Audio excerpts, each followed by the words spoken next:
definisinya sendiri adalah NPI itu unitnya. Jadi kalau misalnya mahasiswa disebut pinter itu 2 indikator. IPK sama lulusnya berapa lama. Gitu. Nggak usah aneh-aneh. Kalau IPK-nya jelek, terus lulusnya lama, bodoh gitu aja, nggak usah ngeles. Katanya, wah tapi kan saya sibuk, saya harus nyari biaya kuliah dan sebagainya. Udah.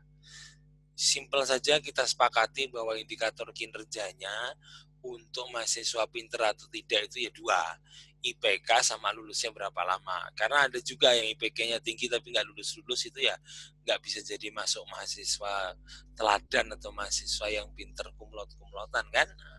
Jadi NPI itu unit satuannya itu apa? Gitu ya. Nah, kalau NPI value, angka aktualnya berapa? Contohnya kita sepakat bahwa ENPI-nya adalah KWH per liter tadi ya. Bukan KWH per liter. Liter per kilometer.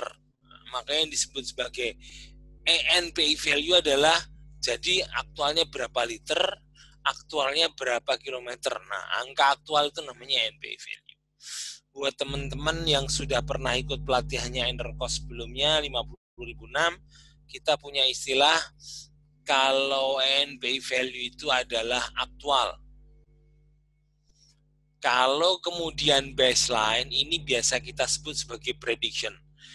Biasanya kita bangun modelnya, kita lihat kondisi tahun acuan, misalnya 2018, angkanya berapa, maka angka itu seandainya tahun ini diplot di tahun 2018, angkanya berapa, itu yang disebut baseline. Atau istilahnya, normalnya harusnya berapa, nah itu namanya baseline. Atau istilahnya kalau di ISO 50006 yang suka kita bikin, ini yang disebut dengan istilah prediction atau baseline. Artinya ENPI value dibandingkan dengan baseline sama dengan kinerja energi. Nah, Anda lihat sekarang ini yang versi 2018, ini sudah ada di note to entry-nya kata-kata tentang ISO 50015 dan ISO 50006. Which is di versi yang 2011 nggak ada, karena 50015 sama 50006 itu baru keluar di tahun 2017, baru akhir-akhir ini itu ya.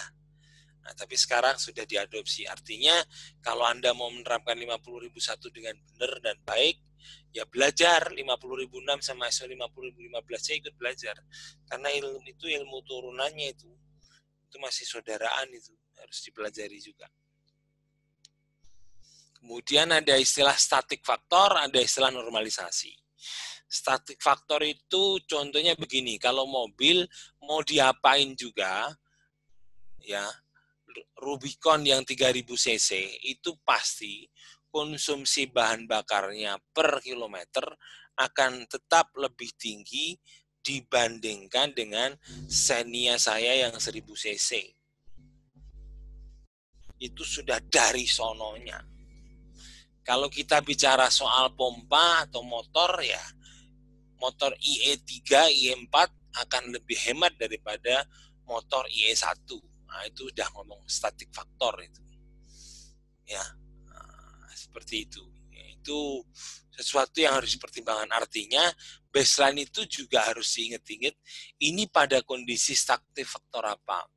Kalau static faktornya berubah, bisa jadi baseline Anda harus disesuaikan.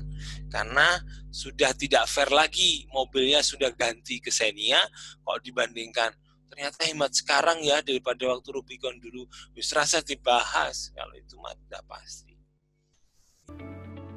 Enercos, One Stop Energy Management and Sustainable Solution Service.